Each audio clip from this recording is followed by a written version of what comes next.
Bonjour. Vous êtes le candidat à la présidentielle auquel on ne s'attendait pas. Alors je vais vous poser la question que tout le monde se pose depuis un mois. En un mot, qui êtes-vous, François Asselineau? Eh bien, je suis la seule nouvelle tête de cette élection présidentielle. Ça tombe bien puisque 50% des Français ne savent pas pour qui voter et énormément de gens voudraient justement avoir des nouvelles têtes, des nouveaux programmes, des nouvelles analyses. Voilà. Alors, qui êtes-vous? Vous n'êtes pas un novice en politique. Vous avez fait HEC, l'ENA dont vous êtes sorti deuxième.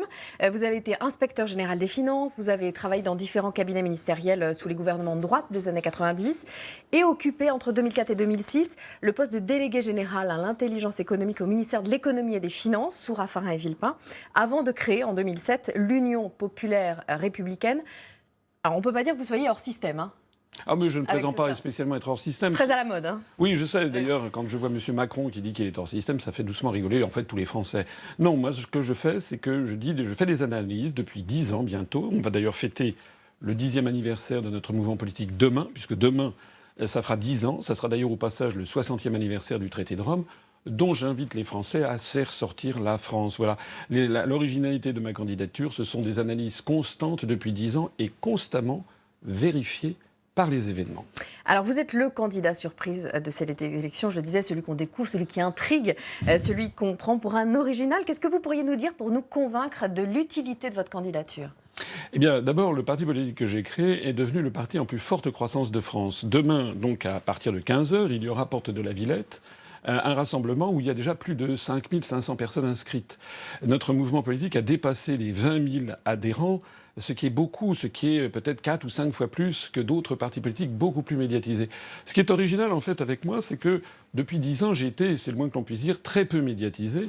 Et même pendant cette campagne, d'après les derniers relevés du CSA, j'ai eu droit à 0,34% du temps de parole. Après, vous savez, il y a un principe d'équité qu'on respectera, et c'est pour ça que vous êtes là, d'ailleurs. On dit beaucoup de choses sur vous.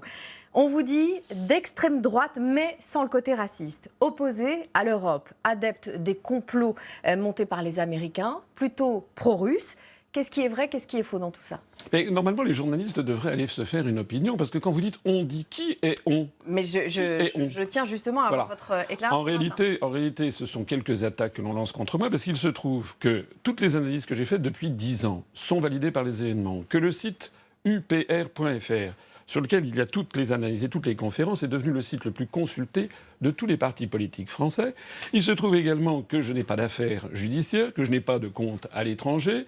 Et donc, comme on ne sait pas m'attaquer, on essaie de lancer contre moi des calomnies, tout simplement. Voilà. Mais je mets au défi quiconque, j'offre une caisse de 6 bouteilles de champagne à quiconque trouvera depuis 10 ans la moindre trace d'extrême droite dans le mouvement politique que j'ai créé. Alors, vous êtes pour la sortie de l'Union européenne, de la zone euro et de l'OTAN. Vous n'avez pas peur qu'on se sente un peu seul ? Non, pas du tout. Je reviens un instant sur ce que je disais précédemment. Il y a en France une seule instance qui est habilitée à fixer une étiquette politique, c'est le ministère français de l'Intérieur, qui m'a classé en divers et qui a classé ce mouvement politique en divers, puisque nous avons des Français venus de tous les horizons, d'ailleurs avec plutôt une majorité de gauche, comme on le verra d'ailleurs au grand rassemblement de demain 15h, porte de la Villette. Alors je veux, oui, en effet, sortir de l'Union européenne, de l'euro et de l'OTAN. Notez bien que c'est la Suisse qui est dans cette situation et que la Suisse est le pays du monde qui reçoit le plus de conférences internationales dans le monde. Donc votre rêve, c'est que la France devienne la Suisse ? Mon rêve, c'est que la France redevienne un pays indépendant. Et je vous ferai remarquer que c'est le principe même de l'élection présidentielle.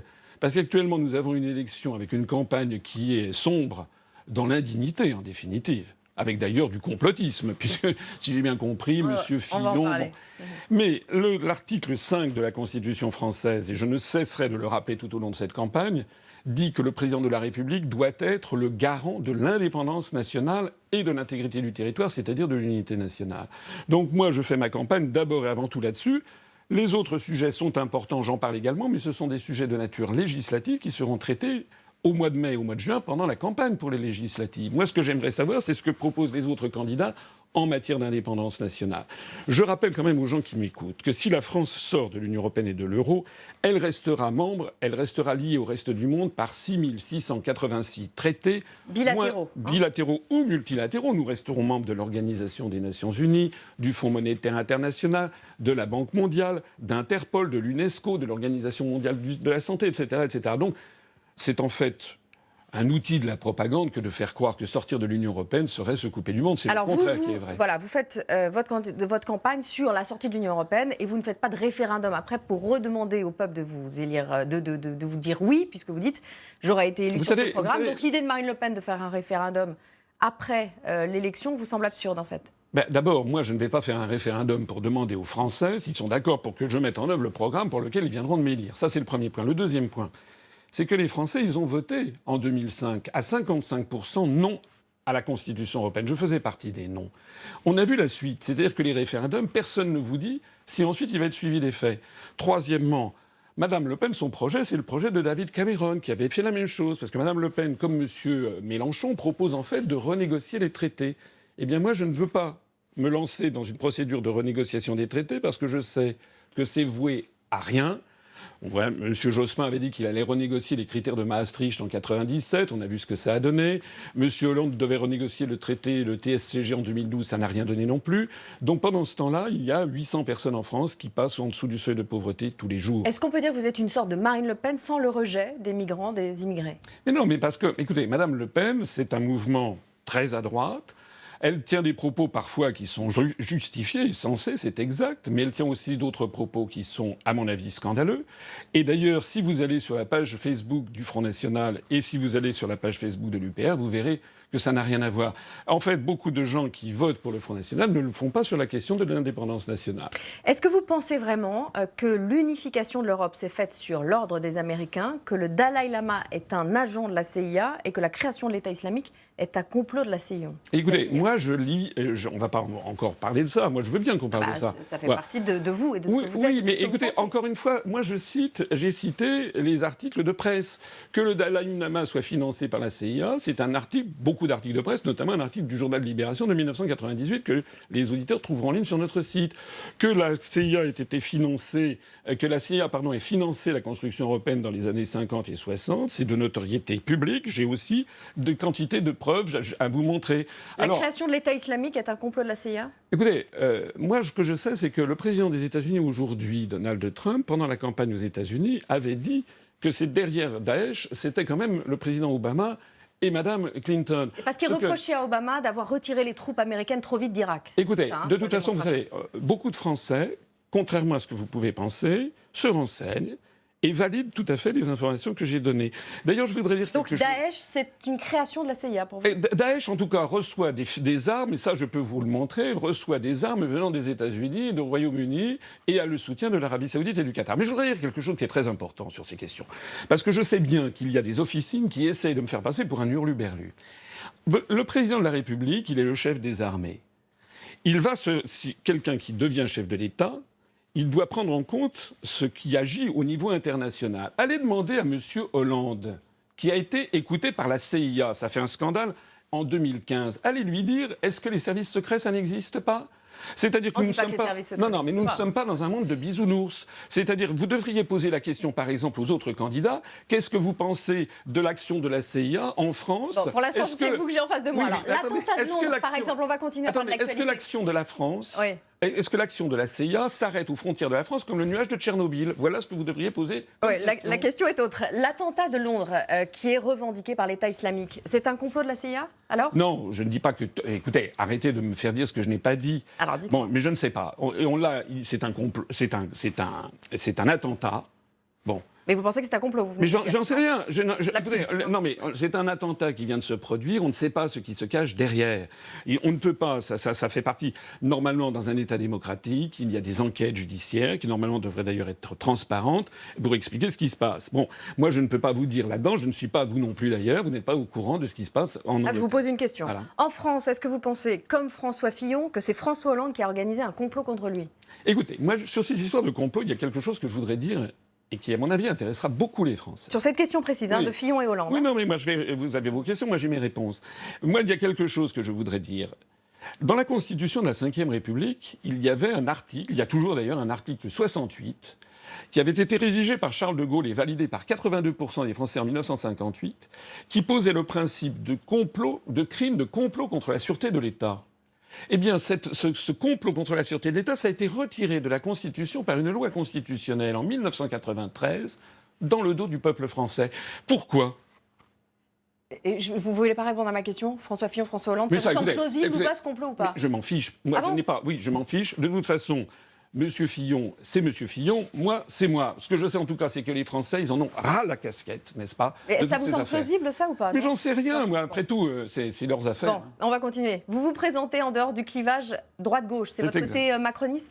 Mais non, Monsieur Macron, vous savez ce qui fait la différence entre Macron et moi? Alors, M. Macron, c'est un bébé. Moi, il est inspecteur des finances, je me suis inspecteur général, j'ai 20 ans d'expérience de plus que lui. M. Macron, il va voir différents publics et il dit à chaque public ce qu'il veut entendre. Ah, par exemple, il va chez les socialistes, il dit « j'ai toujours été socialiste ». Il va chez M. De Villiers... Ah, il ne dit pas qu'il est socialiste. Il va ensuite chez M. De Villiers et il dit « en fait, j'ai jamais été socialiste ». Donc, en fait...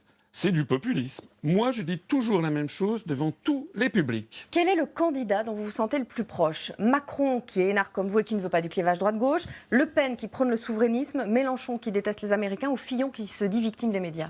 Eh bien, si j'étais proche d'un autre candidat, j'aurais rallié un autre candidat. Je ne me présente pas par vanité personnelle. Vous pourriez vous sentir plus proche de l'un d'eux, sans partager toutes leurs opinions. Personne ne propose ce que je propose, c'est-à-dire si je suis élu, la première chose que je fais, je convoquerai un sommet des chefs d'État et de gouvernement de l'Union européenne pour très sereinement et juridiquement dire à partir d'aujourd'hui, nous lançons la procédure de l'article 50, c'est d'ailleurs ce que vont faire les Britanniques le 29 de ce mois, dans quelques jours, pour sortir juridiquement et sereinement de l'Union européenne. Voilà. Et il y a une vie après l'Union européenne, vous savez. Qu'est-ce que vous pensez, François Asselineau, de chacun de vos adversaires, de chacun des...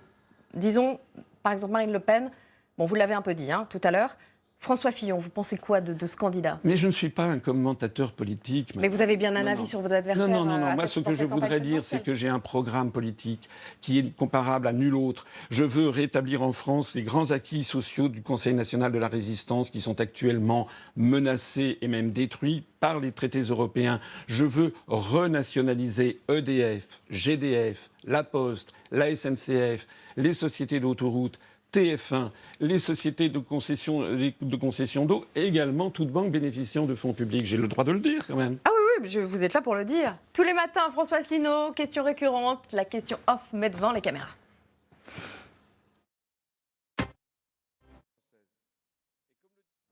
Bon, on n'aura pas le jingle, on l'aura demain peut-être. C'est off, entre nous, François Asselineau.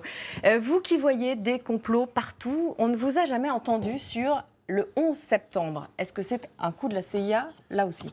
D'abord, je ne vois pas des complots partout. Je m'inscris en faux. Ça fait partie d'une campagne de dénigrement qui n'est pas correcte dans le cadre d'une campagne électorale.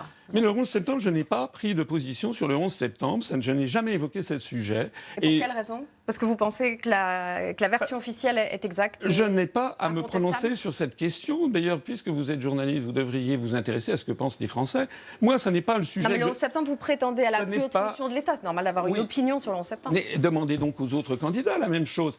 Moi, je veux faire respecter la Constitution. Je veux être le candidat du Frexit, celui qui va permettre aux Français de reprendre leur souveraineté et leur indépendance et de nous sauver du désastre de l'euro, parce que l'euro, on n'en a malheureusement pas parlé, est en train de nous entraîner dans un désastre. On en a parlé au début. Le 11 septembre, vous n'en pensez rien. Ou ça vous dérange qu'on vous pose la question, le simple fait de vous poser la question vous dérange? Mais je ne vois pas pourquoi on me pose cette question à moi plus qu'à quelqu'un d'autre. Parce que vous avez une position sur certains événements qui n'est pas la même que les autres. Ça vous mais c'est pas du tout. Encore une fois, vous insistez, mais je regrette de ne pas vous avoir montré tous les éléments. Les informations que je vous donne, ce sont celles que j'ai retirées de la presse, n'est-ce pas? D'ailleurs, écoutez. Ce qui intéresse les Français, c'est pas ça. Ce qui intéresse les Français, c'est le chômage. Quand est-ce qu'on va pouvoir enfin sortir de la spirale du chômage? Si on sort de l'euro, nous pourrons gagner en l'espace de 2 ans 1 à 2 millions de chômeurs en moins de catégorie A. Ça, c'est un vrai sujet. Merci François Asselineau. La suite de la matinale, François-Xavier.